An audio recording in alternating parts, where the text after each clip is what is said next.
Gangster Goodies Kitchen with your favorite cooking show host. How are y'all today? What's up? What's up? I have a treat. I know, I have a treat every week, don't I? I do. Y'all shake your head with me. Yes, she does. So if you're in Kansas City, you know August 6th is a big election for us, right? And so one of the things that we're going to be doing is voting on Jackson County Prosecutor, y'all. That's a big job. That's a big role. And shout out to all of y'all who sent in questions. We are going to ask some of those questions that you sent in. So I appreciate that. And so I want y'all to take a look at who my special guest is for today. Hey everyone, I'm John Gromowsky and I'm running for Jackson County Prosecutor. After being on Gangster Goodies Kitchen, I'm hoping to be number one in your hearts, just like I'm number one on the ballot.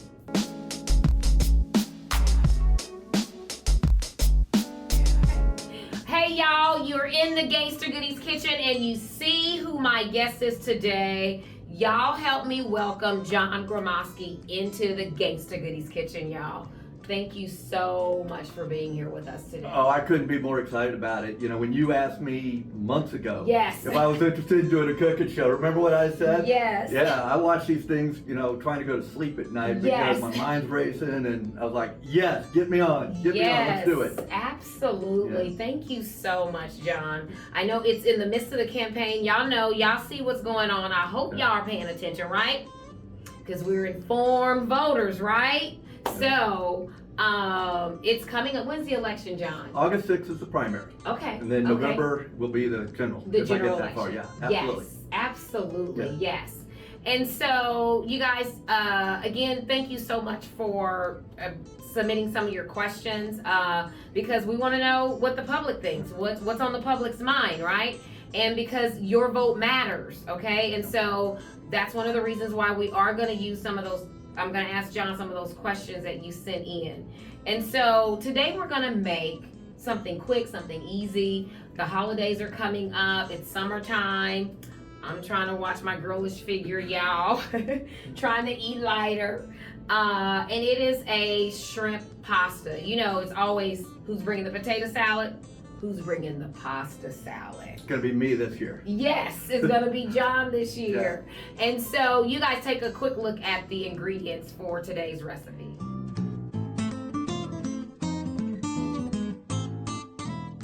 Okay, y'all see the ingredients? So the first thing we're going to do, John, is we got put a little oil in here. And so we are going to dump these shrimp in here. And so we are making a shrimp pasta salad. And so this is just like maybe 1.5 pounds of shrimp. And we're gonna put a little bit of seasoning on it because, you know, as Emerald's taught us, you know, over the years, yeah. We gotta have Bam. it. Bam, yes, we gotta have it. So just a little bit. And you guys, this is just a little bit of like paprika, there's some garlic, some dried herbs, some cumin, some coriander, and just a little bit of salt, not too much. And so we're gonna let those shrimp start cooking. And then, John, can you tell the viewers, are you from Kansas City? Yeah, I grew up in Kansas City. Okay. My family started in Waldo. Okay. And that's actually where my wife and I, when we got married in 2003, we settled back into Waldo and raised our 3 daughters there. And we're still in the same house we bought back then. Wow. So, yeah, I grew up here. I had 3 brothers. Okay. And, you know, drove our parents crazy. And yes. They did, you know, all the stuff that parents do, got us into, you know, coaching sports. And, you know, my parents had a small business, still do. Yes.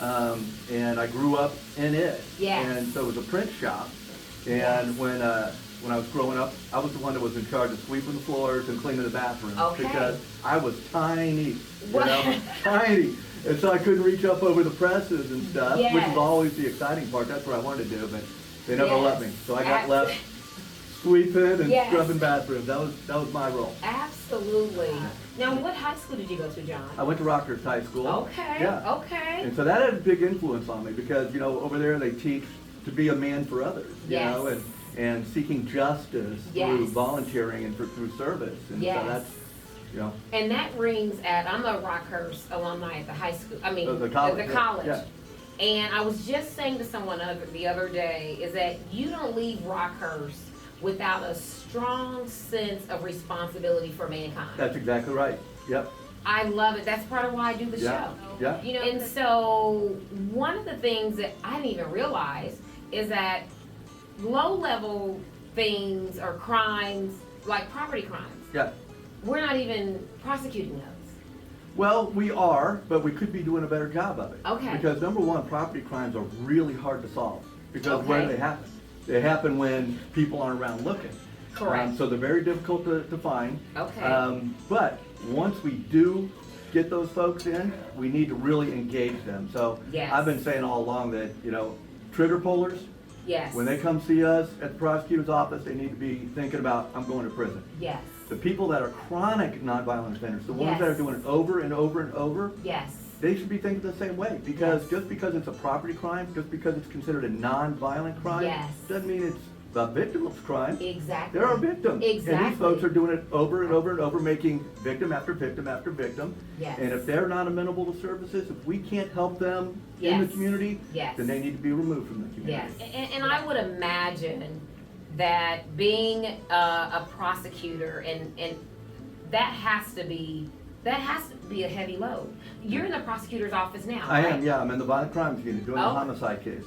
Okay, Yeah. okay. So I think sometimes people don't understand like the order of government. So when we say the prosecutor's office, and they're like, well, Gene Peters Baker is a prosecutor, so how does that work? Yeah. Explain to us what that means. Okay, so we have an elected prosecutor, Yes. and the prosecutors that work under her Okay. do all the felony level and then some higher level misdemeanor crimes. Gotcha. So like your speeding tickets and things like that generally will go to a municipal court. Okay. Although we do like the sheriff's department and the highway patrol ones that, people speeding on the highway, our office will take care of those. Right. But a lot of the low level crimes go over to city court. And so Yes. each municipality has its own Yes. courtroom. Well, our courthouses, we have one down here in in Kansas City. Yes. And one out in Independence. Okay. And we handle all the Jackson County stuff. So Okay. all the felony, from his murder all the way down to a stolen car.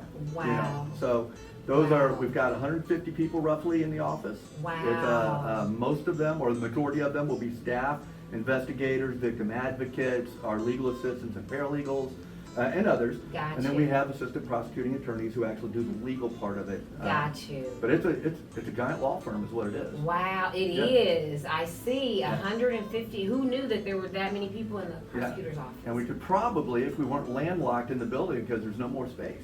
Oh, wow. No room at the end. So, Wow. but we could probably use some more to do it more efficiently. But we're gonna operate under what we have and not make excuses. Absolutely. Yeah. They always work with what you got. Yeah. Okay? Yeah. And figure out creative ways, how to make that work. Yeah. I had a question about, because I read this article a while back, and you know how with newspaper articles, of course, who the source is, and all that Right. makes a difference, Yeah.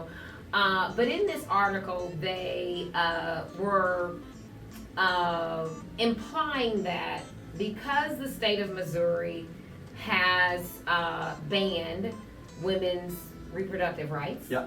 that there may come a point in the state of Missouri where a woman who sought reproductive rights could be criminalized Yeah.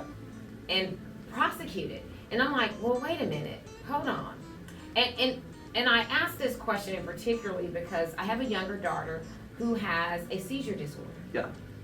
She can't have any more kids. Yeah. And it's a disorder that genetically is passed down. Yeah. And so if her kids get that mutation, Mhm. first of all, she may not be able to even carry the child. Yes.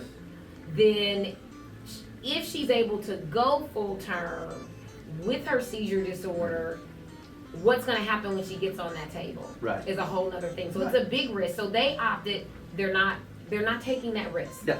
And so, and they plan for that. But what would happen? The thought that my daughter could be prosecuted for something that she has no control of. Yeah. Now you know that the petition went out, right? Okay. To get a constitutional amendment in Missouri Okay. to make sure that women's rights are protected. Okay. And so, first of all, I signed that petition. 'cause Okay. It should be looked at and it should be voted on by the community. 'Cause, Yes. if we're going to say that the community should be responsible for what we do and what we don't do, Yes. then we should get to vote on it. So Yes. I signed that petition. We'll be voting on it in November. Okay. And I expect, based on the numbers, that it's not going to be a problem by the time the next elected prosecutor takes office. Okay. Okay. Because it'll be Okay. constitutionally protected rights. But, just for the sake of argument, say it isn't. The way the law is written right now, women cannot be prosecuted under it because they're exempted. But what it does do is it subjects providing physicians a risk because it's a Class B felony, which raises, that's a pretty high felony. It's 5 to 15 years. So that's what the law is focused on. They don't attack the women, they're attacking the doctors. But then that also means if I live in Missouri and went to Kansas, that Kansas doctor could be prosecuted. Well, it's got to happen within our jurisdiction. And Okay, so gotcha. we can't reach to other states and draw Gotcha. doctors in. Okay, Yeah. gotcha. Okay, that makes sense. Okay, so y'all that wanted that question asked, Yeah. I hope that made sense and that you understand what that means. And so when you see that in November on your ballot, y'all, okay, depending on how you feel, what you think, we're not here to tell you what to vote for, who to vote for, all of that. We're here to inspire you and encourage you, though. Yeah, get out to vote. Yes, we got to get out to vote. It is, and we got to pay attention. We have to be educated voters as well. Yeah. Y'all get out to vote. If you're not already registered, register. If you've moved, if you've gotten married, all of those things matter. If you just turned 18, so I have a granddaughter who turns 18 on July 21st. The very next day, we're going to get her registered to vote, okay? Absolutely. So that she can vote. This is her first year she'll be able to vote. Yeah, and I don't know when this is coming out, but July 10th, I think, is the deadline to vote for the primary. Right, So, right. yeah. But in the The general yeah, election, she'll be yeah, ready to absolutely. roll. Yeah. But- So, John, why politics? Why? Yeah. Why? Good question. Yes. Why politics? I've never done it before. I've never Okay. campaigned for an office. So it's Okay. the first time I'm into it. And Okay. it is a ton of work. Yes. Because I work at the prosecutor's office during the day and then go change, Yes. my tie, and I get out on the streets and start knocking doors. I go to meetings and things like that. So it is a ton of work. Yes. But the reason I want to do it is because, like we talked about earlier, I Yes. want to serve the community. Yes. That's the way I was raised. Yeah. My schools taught me that. When I Yes. went in the Army, I served. It's Yes. just built into me. Yes. So I'm highly qualified for the position, and Okay. I looked around and I was like, hey, I've got over 2 decades of criminal justice experience. I've done it as a prosecutor. Yes. I've done it as a defense attorney, working over in the federal courts at the highest level. And I looked and it was like, there's really no one that has this kind of experience Mhm. that is interested in doing the job. Mhm. So I was like, why not me? So Yes. jumped Yes. in. That's Jumped it. in. Why not you? Yeah, absolutely. Yes. So, what would you say to voters in Kansas City? Because it would appear to some of us that when we think about, the justice system and we think about who is being prosecuted, what community of people Yeah. are being prosecuted, the most, and what would you say to the Black community, the brown community? Oftentimes, and I'm just gonna say it, John, because I don't know how any other way to say it, is that oftentimes history has caused a disconnect, Yes, okay? And there is a distrust there. yes. And so, why should Black and brown voters trust you with that huge job? Because I have shown in my past that I'm willing and ready and able to listen. Okay. So when I was in the office the first time, Mm-hmm. one of my favorite jobs I ever did was community prosecutor. Okay. I was in Central Patrol Division, Okay. and I actually had an office over there. Okay. So I would go out on the streets with the police. The community can go do ride-alongs, and I would Yes. encourage you to go Yes. sign up for it. Anybody 18 and older, I think, can Yes. go do a ride-along. Go Yes. do one, see what's happening on the Yes. streets. Yes, y'all. But I did probably 50 of those. And I Wow. did them at night, Mhm. during the daytime, Mhm. on weekends. And then as part of that job also, I got to go into people's houses. Mhm. So all these, you talk about rallying your neighbors and stuff and getting them Yes. involved. Yes. Well, there's community groups all over in our neighborhoods that are doing the exact same thing. And as a community prosecutor, I got to go into there and be the face of the prosecutor's office. Yes. And so I listened to what their concerns were. And I listened to what they wanted to happen with the police. And they were able to speak directly to us. And I was able to report back to them. And that was, like I said, the favorite job I ever had in the office. And through that, what I learned, that there is a level of mistrust. Absolutely true. Not denying it. And that was, back in the early 2000s, and 2 decades later, it's probably the same with a lot of folks. And rightly so. But there are also people that do want quality policing. They do want the extra patrol coming through the neighborhood, because if the police car is occupying that block, occupying that space, who can't? The bad guy.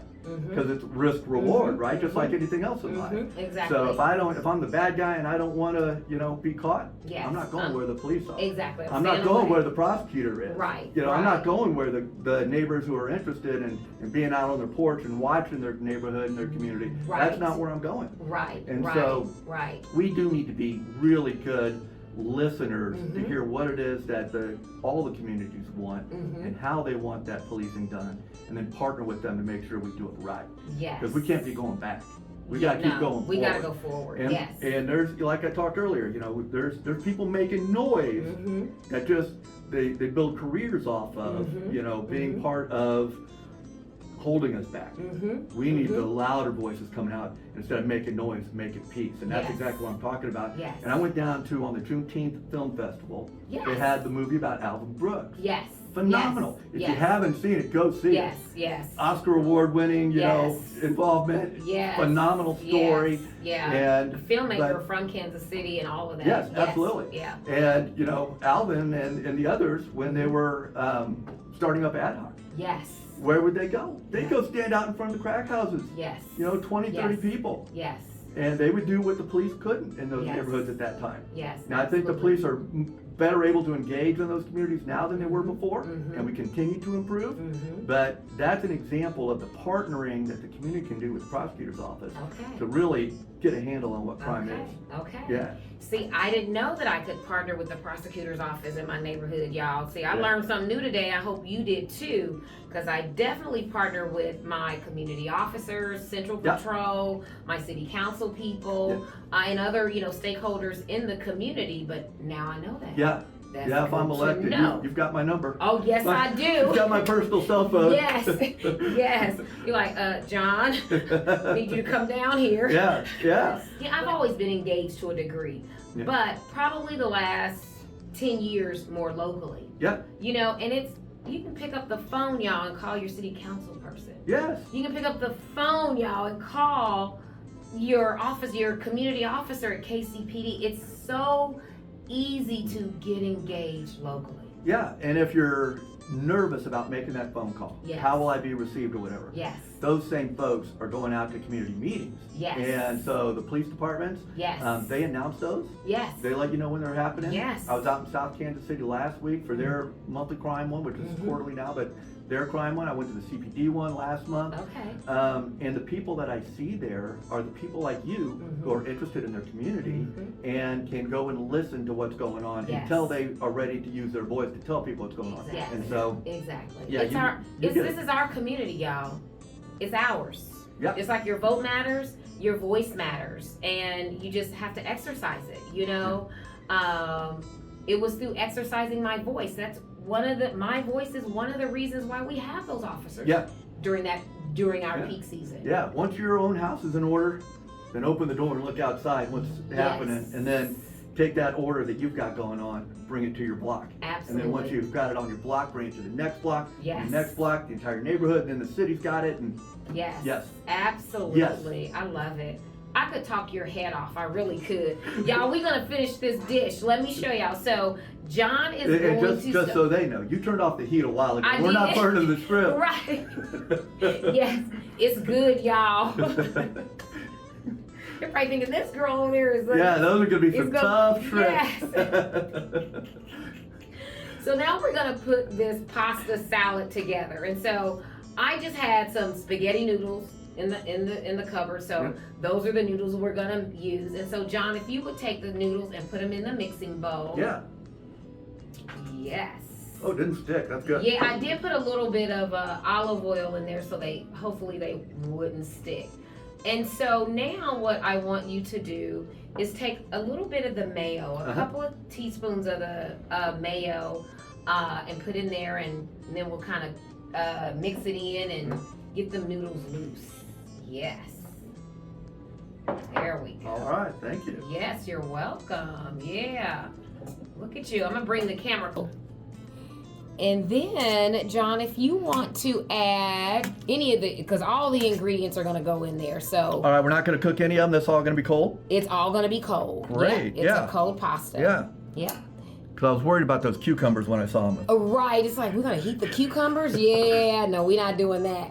And we got a little green onion. Yeah, and we've got some a mix of peppers. Yes. So we get all those pretty colors in there. And celery. Celery. Yeah. We've got a Trinity, but we're going cold. Yes, that's exactly it. John, what you know about the Trinity? I love it. Yeah, I had a buddy who lived in New Orleans. I've been down there a few times and really enjoy it. Yeah. Okay. And then we're going to go with the peaches We're going too? to put some fresh peaches in there. Just, make it a little, and The bacon. bacon, yeah. Everything's better with bacon. Everything is Everything's better with bacon. Yes. One of my favorite ingredients. Yes. Y'all look at that. All right, I'm thinking we're going to need a little bit more mayo. What do you think? Yes, we do. Okay. And we're probably going to put a little bit of olive oil in there too. Oh. And so, you guys, John's going to add the shrimp. And then when we come back, we're going to show you how fire this dish looks. We're going to taste it. And then we're going to tell y'all how fire it tastes. And then we'll finish up and wrap up with John because he's got some campaigning to do today. So I may see you on the doors. Yes, we'll be right back.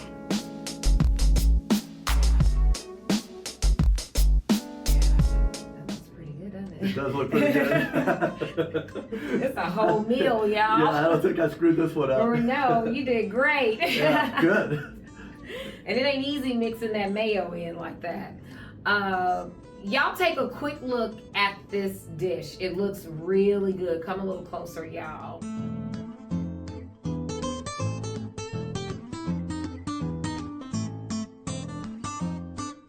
I know, right? So John, you go first. Yes. We'll steal some of the shrimp off the Yes, top right away. absolutely. Make sure I get a little bit of everything in there. I know, right? A little bit of that bacon, look. Yeah, you know I love that. Yes. That's the only reason I grow tomatoes. Is so I can at least every season have some good BLTs. Yeah, love BLTs. Mm-hmm. Okay, John, let's taste. Let's see what we think.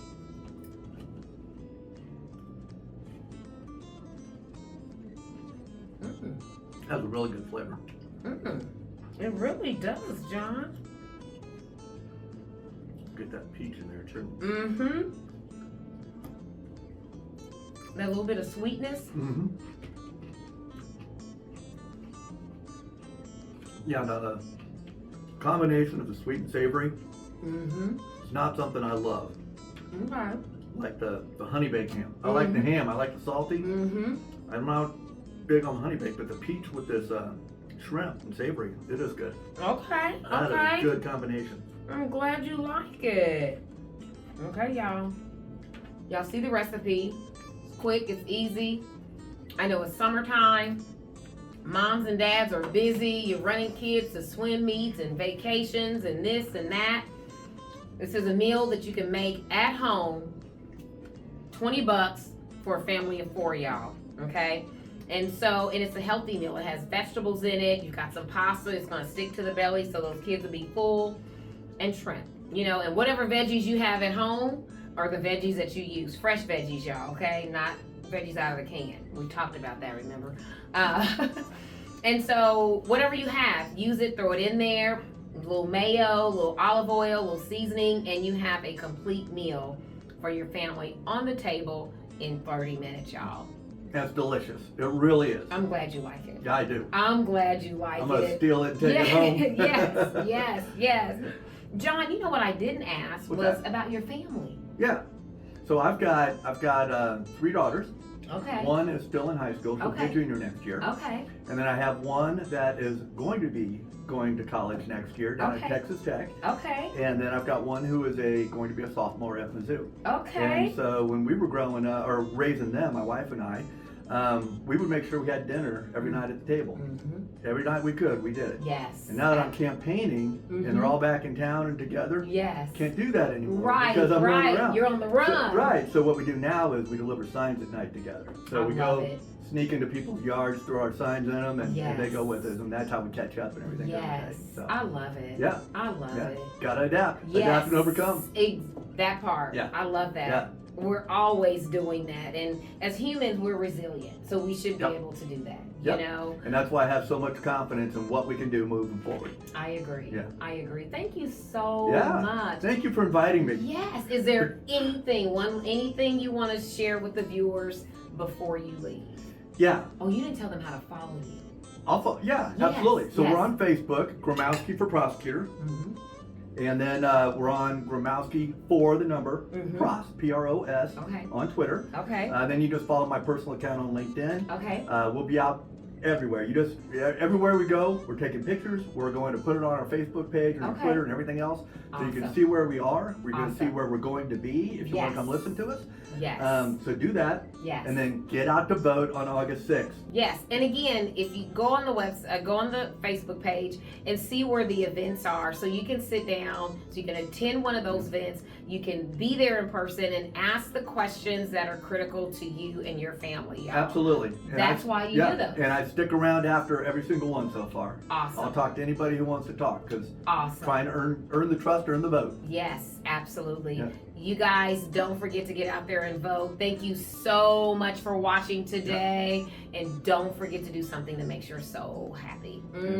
Peace out, y'all.